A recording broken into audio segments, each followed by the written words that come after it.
For the first time ever in my life, I was able to remax out 2 investment accounts at the very beginning of the year. Now, I've been investing since I was 21 years old. Actually, it was just a month before my 22nd birthday, but technically I was still 21.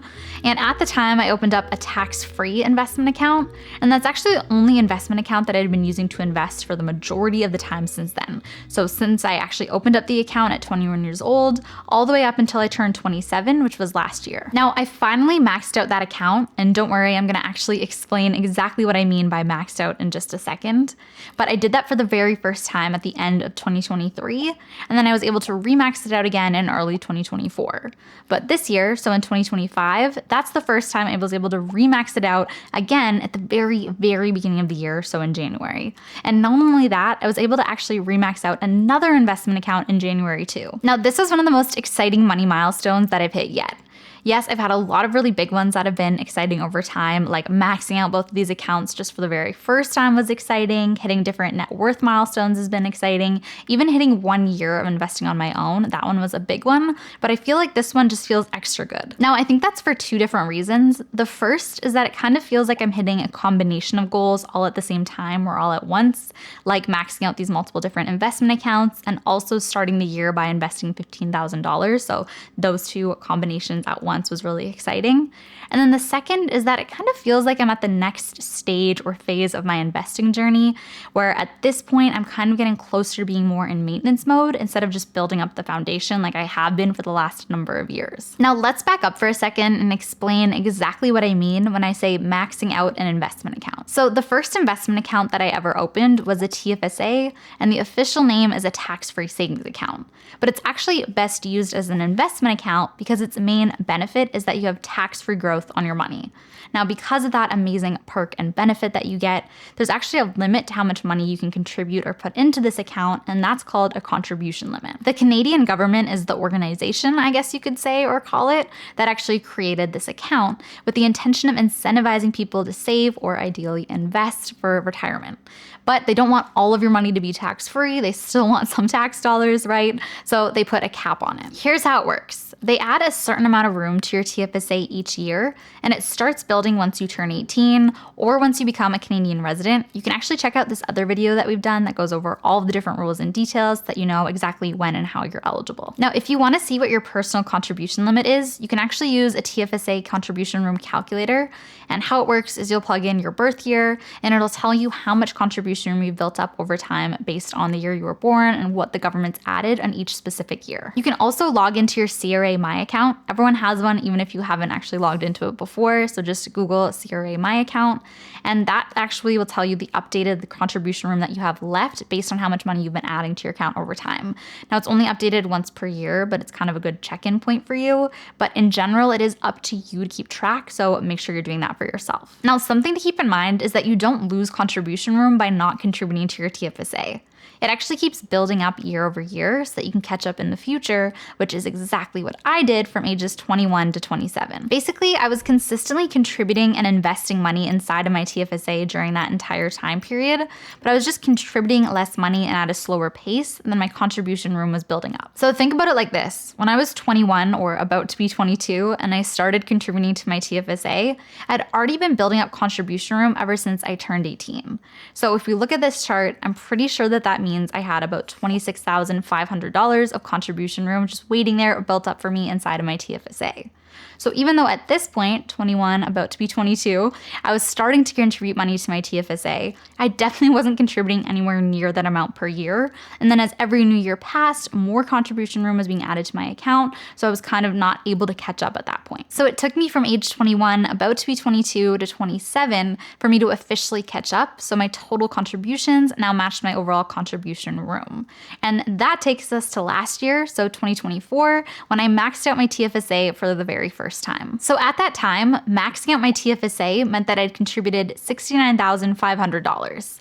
And once I did that, I opened up my first home investment account next. The FHSA, or the official title, the First Home Savings Account, is similar to the TFSA, except for it's meant for saving up or investing up for the purchase of your first home. It also has even more tax benefits, which means that it also comes with a max contribution limit. We actually get a lot of comments about this. So the FHSA was first introduced in 2020 2023, which means that the earliest you could have opened up an FHSA is in 2023. Now, if you did that, your personal max contribution limit for this account would currently be $24,000. So that's the annual limit of $8,000 times 3 years. But I did not open up my account in 2023. Instead, I opened it up last year in 2024 after I'd fully maxed out my TFSA first. So that means that my personal contribution limit, or the max contribution limit for my FHSA, is currently sitting at $16,000 or $8,000 times the 2 years. Anyways, if we stick to just last year for a second, at that time my max contribution room that I had for the account was only $8,000 because I had just opened it up that year. So I was able to max it out for the first time within that year. So that means that last year in 2024, I was able to max out both my TFSA and my FHSA, but I did it throughout the year, right? So basically, every single month as I made money, I allocated $2,000 a month towards my investment accounts, starting with my TFSA for the first 3-ish months of the year until I remaxed it out. And then for exactly 4 months straight after that, I allocated that $2,000 a month until my FHSA instead, until it was maxed out for the first time. Now, it was actually really exciting to hit that point where I had these 2 maxed out investment accounts for the very first time. Knowing that I'd been contributing everything I possibly could to these 2 tax-free investment accounts that I have access to just felt really empowering, really exciting, and felt like I was really doing something for my financial future. And I actually was doing something for my financial future. It didn't just feel like it. On top of that, I wasn't just contributing this money and putting it into these accounts. I was investing all of the money that I was contributing. So I know that that money is going to grow over the long term, which is also really exciting. Now, my next goal or milestone, I guess you could say, was being in a position or putting myself in a position where I'd be able to remax out these accounts at the very beginning of the year next time. Now, there are 2 different reasons why I wanted to be able to do this. First of all, investing as early as possible and getting your money working for you as quickly as possible lets you benefit as much as possible from compound interest over time. And that's really a big benefit when it comes to investing. So if I can invest my money in a lump sum, so meaning all at once at the very beginning of the year, then my money's invested inside of these tax-advantaged accounts for even longer. Now, the other reason is less technical. I also wanted to be able to max out these investment accounts at the beginning of the year because it just signified another milestone on my financial journey. To be in a position to have thousands of dollars on hand at the very beginning of the year is a big deal, right? It's definitely something that you work towards over a number of years. And I feel like it also shows that in general, money and investing has that emotional side too, and just feeling proud of yourself and excited to hit these different milestones. Now, with that being said, even though I wanted to be able to do this, I didn't know if it would actually be realistic for me. Now, Dennis, who's my boyfriend, in case you somehow didn't know that, him and I work for ourselves and we pay ourselves out a set monthly salary. Then of that set monthly salary, we both invest $2,000 per month each. Then on top of that, we always aim to pay ourselves out an end of year bonus based on how the business did throughout the year and if we have the additional funds that we feel like we can allocate to pay ourselves out of, right? So it's not really something that we can plan for throughout the year so much. It's more of an end of the year decision. Anyways, this year, or last year, I guess I should say, we were able to pay ourselves out a bonus.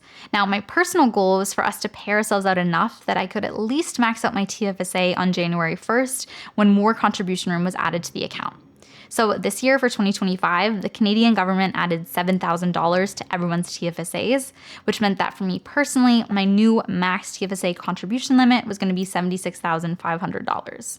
So what that meant is that we would have had to pay ourselves out a bonus of at least $7,000 or more in order for me to be able to make this happen and max out my new TFSA contribution room on the first of the month or the first of the year. Now, we actually did end up being able to pay ourselves out a $15,000 bonus, which is post-tax, by the way. So that's the amount we actually got or received, that $15,000, which meant that not only was I able to max out my TFSA, but also my FHSA too. Like I said before, you gain $8,000 worth of contribution room every year after you open up your FHSA account.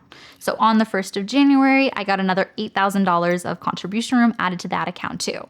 So $15,000 minus the $7,000 that I used to max out my TFSA left me with exactly $8,000 that I could use to max out my FHSA next. Now keep in mind that all of this was happening in January, but I also still had my regular $2,000 investment contribution that I normally would have done on any given month. So I actually was able to end up keeping that to put towards my savings instead just for January to top up my other savings account specifically. So to sum that up, that means that in January, because of the bonus that we paid ourselves out, I was able able to max out not one, but 2 investment accounts, my TFSA and my FHSA. Now, timing-wise, my original goal was to max out both accounts on January 1st, mostly just because that sounded fun to me. I liked the idea of doing it on the 1st of the month, 1st of the year, but it didn't really work out because we were actually out of the country on a trip to start the year, so I had to wait a little bit instead. So instead, I ended up maxing out both accounts in mid-January, which was actually still really exciting. For me, I would actually describe this as being really fun. It was like a fun activity and also just felt really empowering. I feel like that's the best word to use to describe it, and I feel like I use empowering a lot when I'm talking about hitting different money milestones. But knowing that I was being paid out this big chunk of money and then I was using virtually all of it to benefit my future self in a way that's really going to be there for me over the long term just felt, really empowering and really exciting. Also, knowing that these accounts were full and taken care of at the beginning of the year, and that I could now spend the next 11 months of the year working towards maxing out my next goal, which is my RSP, which is actually my last relevant tax advantaged long-term investing account too. That also just felt really satisfying. I also know, and Dennis and I have both talked about this a bit on the channel before in the past too, that we're starting to enter into this more transitional phase in our life where we're going to start to need to save up for and potentially spend more money. That's why we'd be saving up for other big expenses like getting married, just other things that come up in this phase of our life. So what that means is that we might at some point need to invest less money per month on a consistent basis in order to save up for those goals, which means that hitting these investing milestones right now before we actually hit that phase and might have to start doing that is also really relieving too. Anyways, with all that being said, emotionally speaking, this was just a really exciting and fun milestone and goal to hit. And I really wanted to share with all of you guys how the process went, and not only how the process went, but how it actually felt in that emotional side too, especially with all of you who've been following along with our journey for the last couple of years now. Now, speaking of Dennis, he actually also has a fully remaxed out TFSA. He was able to remax it out at the same time as me at the beginning of this year. He's also on track and almost done remaxing out his FHSA for this year. So that's really exciting too. And you'll get another update on him and his investing journey and where he's at soon as well. We would also love to know where you're at in your investing journey right now. Are you focused on investing in a specific account first and maxing that out? How do you actually feel about where you're at? Let us know about your feelings too in the comments down below. Also, make sure if you haven't heard us talk about it before too, that you check out Simple Investing for Canadians. It's our new investing course that we've really been focused on over the past few months. We'll have all of our details in the description box down below. And before you go, make sure you check out this video next, and we'll see you next week with a new video.